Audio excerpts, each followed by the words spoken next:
Hello everyone, this is Anjali Chauhan and in this video I'm going to share you that how I deal with my NEET failure.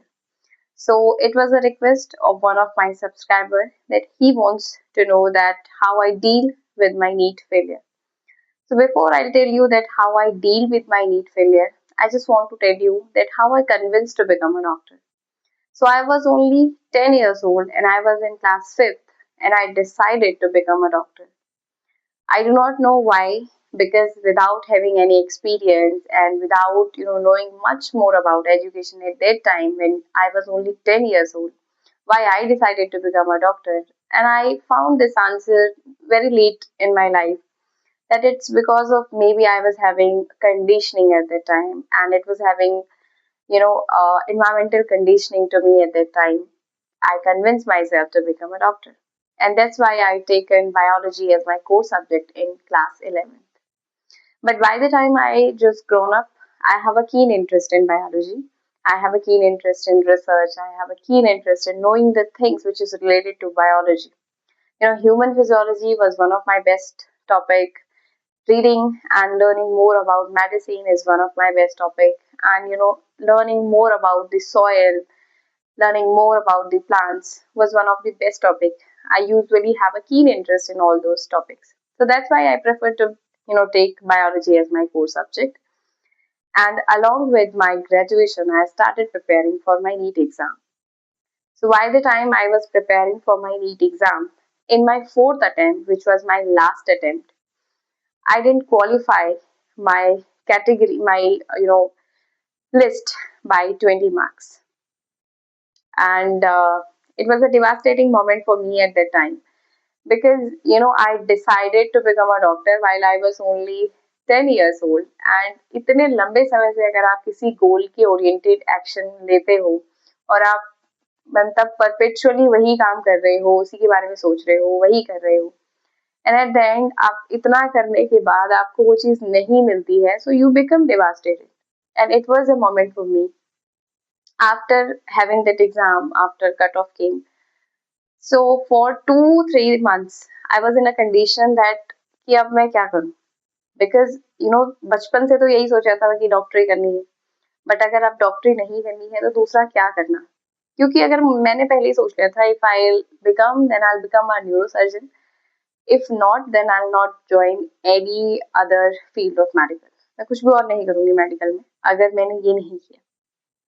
तो मैं बहुत ही इस चीज़ में बहुत ज़्यादा saturated थी, बहुत ज़्यादा मैं क्लियर थी कि मैं नहीं करने वाली हूँ कुछ और देन मेरा जब नीट में नहीं हुआ so for 2 to 3 months really मैं इस कंडीशन में थी, इस डायलेमा में थी because I completed my graduation simultaneously with my fourth attempt of my NEET. So अब मुझे ये था कि I have to do my masters, मुझे मास्टर्स आगे करनी पड़ेगी और either I have to take a drop again for the NEET. But I was in a dilemma that whether I should take a drop or I should go with the higher education. What should I do at the time? And when I was in a dilemma, then I come to a conclusion that I have to take decision. क्योंकि अभी नहीं लिया तो एक साल बाद जाके because it's a risk situation for me कि अगर आज नहीं लिया तो एक साल बाद जाके अगर नहीं होगा तो मेरे लिए और मुश्किल हो जाएगा ये डिसीजन लेना. So it's better for me to take decision right now whether taking that decision after 1 year of back. So I take decision at that time and I went for the masters. And again, when I was taking admission to my masters, I was very, in a dilemma that whether I should do my masters in botany, in microbiology, or in forestry. I was so confused. But then I come to a conclusion that I take microbiology, and I have done my masters in microbiology. And while I was doing my masters, I was in first sem of my master. So microbiology was a new domain for me because I have done my graduation and it was a plain biology. CBJ was my group. So coming from that background, having no expertise, having no experience, having no practicals before, मतलब उससे related microbiology से related, having no practicals, zero knowledge about that. So I come to take that, very randomly. Enroll yourself in a course. So you have, and it was masters. You have to, be responsible कि भाई अब आप अगर किसी practical को भी कर रहे हो तो आपको सिंसियरली वो करना पड़ता है, आपको नॉलेज होनी चाहिए, you are doing masters from that subject. So while in my masters, the first sem of my masters, I decide one thing, that next 6 month I am going to do my next 6 month completely. I'm going to give this 6 month to my masters. मैं यहाँ masters में सारी basic चीजें जितना जो मैंने कभी नहीं सीखा है आज से पहले, मैं वो सारा सीखने वाली हूँ. और उसके साथ साथ जो मेरा ये नीट का जो ये खत्म हुआ है अभी, जो कि अभी भी बैक ऑफ द माइंड चल ही रहा है, बैक फ्लैश कर रहा है बार बार, मैं इसको भी डील करूंगी. So at that time which helps me the most, तो when you are a biology student और या आप साइंस के स्टूडेंट हो, एक चीज आप हमेशा समझोगे कि हमारा जो जनरल अवेयरनेस होता है वो बहुत ही जीरो हो जाता है, बहुत ही जीरो हो जाता है, क्योंकि बहुत ज्यादा आइसोलेटेड है, बहुत हैक्टिक टाइम आपको अपने एजुकेशन में ही देना पड़ता है. Most of the time you have to you have that subject, tough होते हैं सब्जेक्ट और समय ज्यादा देना पड़ता है, तो इसलिए इतना समय ही नहीं मिलता है कि आप कुछ और भी चीजें कर सको या जनरल अवेयरनेस वाली कुछ सब्जेक्ट्स पढ़ सको. So at that time I was having that thing, मेरे पास भी मुझे भी यही हो रहा था कि मैं कुछ भी और नहीं पढ़ती थी. मैंने कभी उससे पहले मैंने बुक्स पढ़ी भी नहीं है, ऐसी सेल्फ हेल्प बुक्स तो मैंने कभी नहीं पढ़ी थी उससे पहले. मेरी एक फ्रेंड थी, वो मुझे हमेशा कहती थी कि Anjali you should read some sort of books, कुछ तो बुक्स आपको पढ़नी चाहिए, सिर्फ बुक्स मतलब एकेडमिक्स पे ही नहीं, कुछ सेल्फ हेल्प बुक्स आपको पढ़नी ही चाहिए. तो वैसे कहती थी यार इतना टाइम ही कहाँ मिलता है जो मैं ये पढ़ सकूं. But in my masters I realize कि नहीं, वो शायद बुक्स अगर मैंने पढ़ी होती तो शायद मुझे ज्यादा बेनिफिट होता है. तो 6 मंथ मैंने सोच लिया था कि अब मैं यही करने वाली हूँ. मुझे अपने माइंड को कन्विंस करना है कि इट्स ओके अंजलि, अगर किसी चीज में आप फेल हो गए हो तो आगे बढ़ना बहुत जरूरी है. But the thing is that कि यहाँ पे हमारी सोसाइटी, यहाँ पे हमारे एजुकेशन फेल है कि वो अपने स्टूडेंट को सिर्फ सक्सेस को मनाना समझाता है. We all know how to celebrate our success, but we do not know how to cope up with our failures. हमें नहीं पता है भाई कि अगर हम किसी चीज में फेल हो गए हैं तो हमें उस चीज से कैसे उसको बेयर करना है, और how to after failing in that हमें नेक्स्ट चीज क्या करनी है. तो ये एक जो चीज है, यहाँ पे हमारा जो एजुकेशन सिस्टम है वो फेल हो जाता है. And I was bearing with that failure at that time. ठीक है, मैं उसी फेलियर को बेयर कर रही. But then I come to a conclusion that it's okay. मैं डिनायल में नहीं जाऊंगी, आई टेक एक्सेप्टेंस. मैं इस चीज का एक्सेप्टेंस लूंगी कि शायद मैंने 100% दिया, but according to the exam condition, exam के तरीके से मैंने 100% शायद नहीं दिया. बट इट्स ओके, मैंने नहीं भी दिया अगर 100%, may be I am planning for myself, maybe I am planning something for myself, but God is making destiny for me. It's totally okay with Anjali. ये ठीक है, कोई बात नहीं, आपने बहुत प्लान्स बनाए हैं, बचपन का सपना है, टूट भी गया तो कोई बात नहीं. अब यहाँ से आपको कुछ तो करना पड़ेगा. You have to take the decision. और उस एक समय पे मुझे बस यही चीज एक बार बार थॉट मन में आता था कि अगर आज मैंने डिसीजन नहीं लिया ना, तो कहीं ना कहीं ये डिसीजन किसी ना किसी के द्वारा ले लिया जाएगा. When you don't take decision for yourself, then the decision is taken by default. कहीं ना कहीं वो डिसीजन ले लिया जाता है कि नहीं, अब ये नहीं कर रहे हो, ये करो. तो मुझे लगा कि instead of the decision which is impeded by anyone else on you, you must take a decision for yourself. So I take a decision. I'll do my masters and I'll give that 6 month purely to myself. और मैं बताती हूँ मैंने उन 6 महीनों में अपने ऊपर कैसे काम किया, कैसे मैंने कन्विंस किया अपने आप को कि नहीं, सिर्फ नीट कोई जर्नी नहीं है. There are so many different platforms, there are so many different things you can do. So जिस चीज ने मुझे सबसे ज्यादा यहाँ पे हेल्प की है, I will share with that to all of you. I have my book list. मेरे बहुत सारी बुक लिस्ट है. ये तो बहुत कम है, इस पे तो कुछ बुक्स मेरे पास है नहीं. ठीक है, I have psychology of money, इधर ही रह गई थी, एंड इसमें डीप वर्क नहीं है. And I think David Goggins की एक बुक है, you can't hurt me, that is one of my best book. ठीक है, मैं बहुत पढ़ा है मैंने वो बुक, और बहुत ही अच्छी किताब है. इन बुक्स ने जो मेरा माइंड बिल्कुल शेप किया. दोबारा जो हमारा बिलीफ सिस्टम टूट जाता है ना, जब हम किसी चीज में फेल हो जाते हैं, तो हमें लगता है कि यार अब मैं जो दोबारा करूंगी, क्या क्या पॉसिबिलिटीज है कि मैं वो भी अच्छा करूं. तो वो जो बिलीफ सिस्टम आपका अपने ऊपर टूट जाता है, उस बिलीफ सिस्टम को दोबारा बनाने में इन बुक्स ने मुझे सबसे ज्यादा हेल्प किया है. ठीक है, आई शेयर यू दैट कि वो कौन कौन सी बुक है। तो जो सबसे पहली है वो तो भगवत गीता है। मेरे पास दूसरी बुक भी है बट वो मैंने उधर रखी हुई है। बट ये मैं हमेशा अपने साथ कैरी करती थी जब मैं मास्टर्स में थी। और जब भी पीरियड के दौरान या जब भी मुझे ऐसा लगता था कि मैं बोर हो चुकी हूँ, या मुझे ऐसा लग रहा है कि मैं बहुत फंसा हुआ महसूस कर रही हूँ कहीं पे, तो मैं बहुत बार पढ़ती थी इन बिटवीन दैट। ठीक है, ये बहुत छोटी लगती है लेकिन इसमें बहुत सारी चीजें।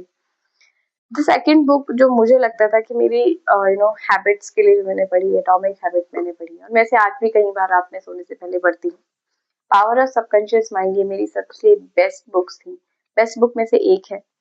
ठीक है, और ऑटोबायोग्राफी ऑफ योगी, ये आई थिंक इसका एक लास्ट के कुछ वो है जो मैंने नहीं पढ़े, बट ये भी one of my best book है।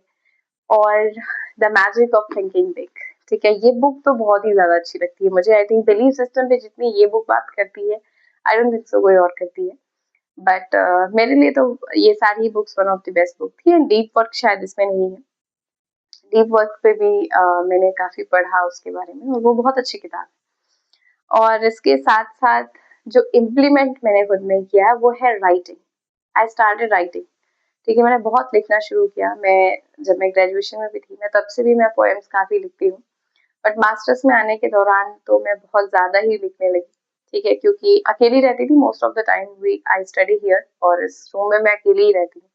और यहाँ पे whenever I do study and I just get bored from my study, so I used to write the things कि 4 लाइनें अपने इस खाली समय पे लिख दिया। ऐसे मैं बहुत करती थी। तो मुझे समझ में आया कि लिखने में मेरा काफी इंटरेस्ट है, और आजकल मैं कुछ और भी लिखने की कोशिश कर रही हूँ, और इससे मुझे बहुत हेल्प मिलता है।